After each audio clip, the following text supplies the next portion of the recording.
So let's jump into something that, might not seem like the most thrilling topic at first glance. Oh, Australian student visas. okay. But I got to tell you, there's a lot more to this than meets the eye. Mm-hmm. We're talking about a country that's built this, massive international education industry. Right. It's huge. Yeah. $51 billion, in fact. Wow, that is huge. Yeah, and now they're kind of, facing a bit of a predicament. Yeah. It's a pretty interesting situation unfolding. It is. When you think about it, Australia has been this magnet for students all around the world. Right. But all that popularity, well, it's brought its own set of problems. The good and the bad, right? Yeah. And at the center of it all is this push and pull. Yeah. Trying to attract those brainy folks from all over. Mm-hmm. But then also, how do you deal with things like housing and infrastructure and all that? It's like this constant tug of war It is. between the governments, the universities, and then the students themselves. Right, caught in the middle. Exactly. Stuck right in the thick of it. So to help us unpack all of this, we're tapping into some insights from Pathway to Atterbury. Okay, yeah.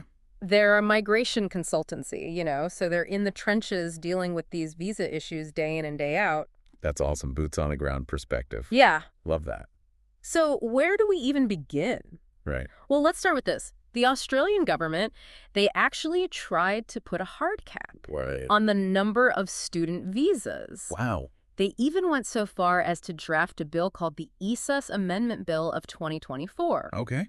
Aiming to limit enrollments to just 270,000 students a year, Wow. starting in 2025.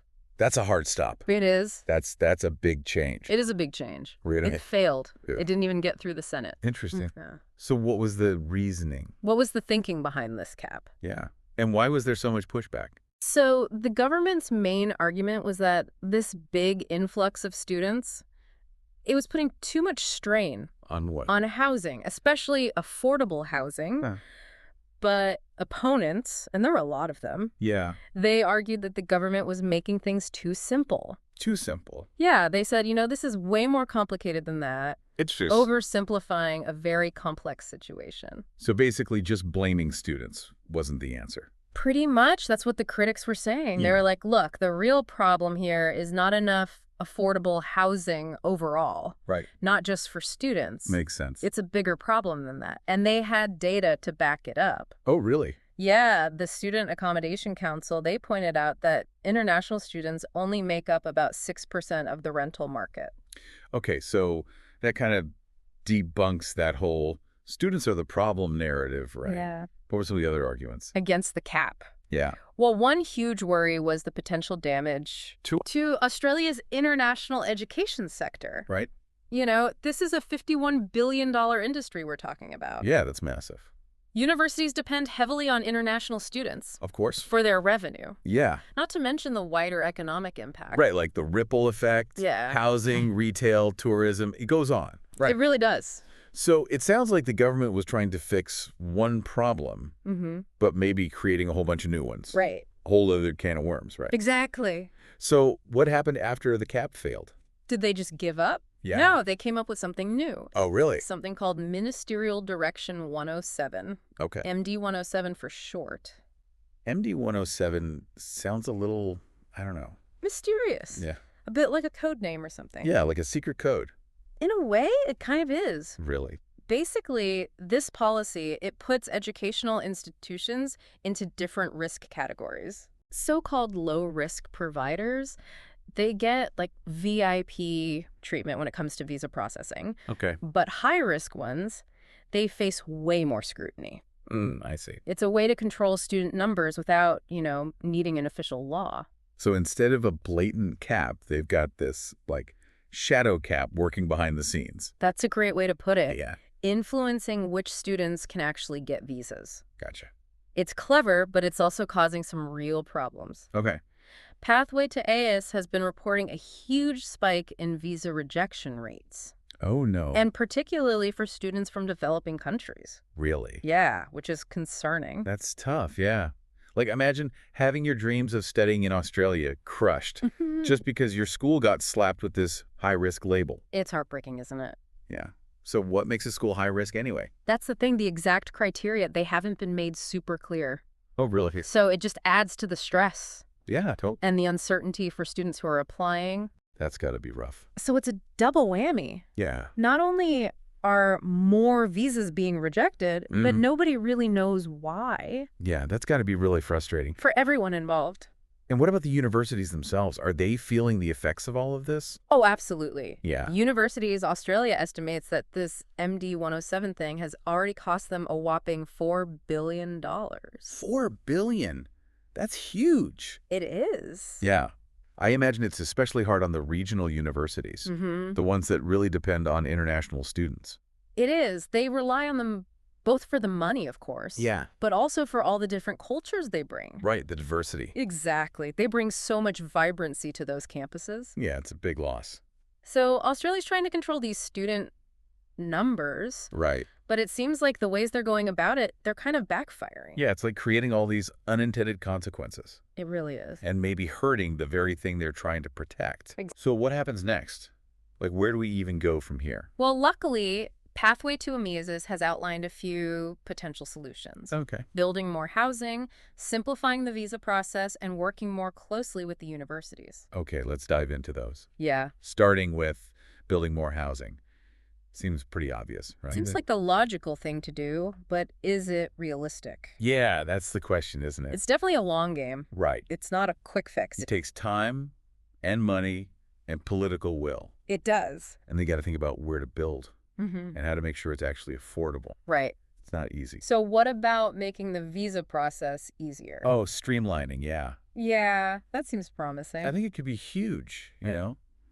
Imagine if you could cut down on the bureaucracy, Yeah. make the application process clear and efficient, Mm-hmm. give students more certainty. Less stress. Yeah, But I suspect it's easier said than done. probably, yeah. There's always the issue of security, right? Yeah. Balancing that with making things easier. Right. You don't want to make it too easy. No. Okay, and lastly, working with the universities. Yeah, Pathway to Ferris really emphasizes that. Yeah, they do. And it seems like that would be a big help. I think so too. Universities, they've got so much knowledge when Yeah. it comes to these international students. You're dealing with it every single day. They understand what their students need. Right. They're plugged into their communities. Yeah. They could be really valuable partners. Right, if you actually let them be part of the conversation. Exactly. Yeah. It seems like common sense, You would think so. but it requires a real shift in thinking, right? It does. It's about moving away from those top-down directives and towards more of a genuine partnership. So Australia has some tough decisions to make. Yeah, they do. They're trying to balance Yeah. the economic interests, Mm-hmm. those concerns about housing, Yeah. and then the hopes of all these students from all over the world who want to come and study there. It's a big puzzle, isn't it? It is. And you mentioned that other countries are starting to recognize the value of these international students. They are. How does that play into what's going on in Australia? Right. Well, it's a key part of the story because countries like Canada and the UK, they're rolling out the red carpet They are. for international students. Yeah. They get it. They see the economic contributions, Mhm. but also the social contributions. So if Australia isn't careful, Yeah. they might lose out Right. on all that talent and innovation. Yeah, exactly. And it's not just about the money, right? Well. It's about that cultural exchange, the different viewpoints, Yeah. that kind of mixing of ideas that makes the world a more interesting place. Absolutely. I love that. International students, they bring so much to the classroom, Yeah, to the campuses. to our communities in general. They do. They challenge assumptions, Yeah. and they help us connect across borders. Exactly. Yeah. So it's bigger than just visa regulations. It is. It's about Australia's place in the world, how open it wants to be to all these different cultures and ways of thinking. Really makes you think. It does.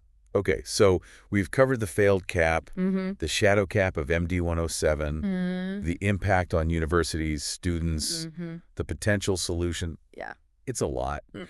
But, like, what does it all mean? What's the takeaway for our listeners? Well, I think the key takeaway here is that this whole student visa situation in Australia, it's complicated. Yeah. There's no easy answers. Right. And the consequences of these policies, they reach far beyond just immigration numbers. It's a story about economics, social pressures, and these very human stories of people chasing their dreams. Beautifully said. It's about finding that balance, right? Yeah. Between all these different priorities so that the needs of the country are met, Yeah. but also, the aspirations of those who want to be a part of it. A balance that respects both sides. Exactly. So what's next? Right. What's next? What does the future hold for all these international students who are hoping to study in Australia? That's the million-dollar question, and one we'll be exploring more in the next part of our deep dive. Looking forward to it. We'll be taking a look at the potential long-term impacts of all these policies, Yeah. not just on the Australian economy, but on its social fabric and its global reputation. Right. We'll also dig into those specific consequences of MD 107 that you mentioned earlier, the ones that go beyond just visa rejections. Right. The ripple effects. Yeah. We'll also look at how other countries are successfully attracting international students. Yeah, and what Australia can learn from them.